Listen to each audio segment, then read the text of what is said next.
Sabi ni Archbishop Sok, mas napapalapit sa tao si Pope Francis dahil sa kanyang pagiging palabiro. Kwento pa ng Arsobispo, mismong si Pope Francis ang namili kung aling mga sektor ang gusto niyang makadayalogo sa Pilipinas. Ang mula sa iba't ibang mga relihiyon, ang kabataan, ang pamilya.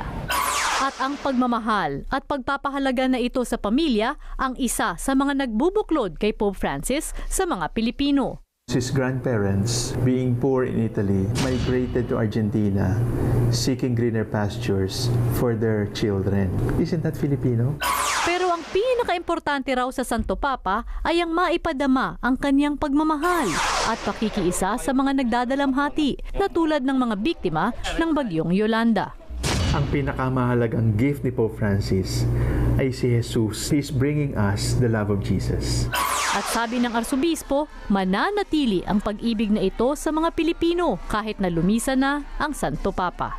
Jing Castañeda, ABS-CBN News.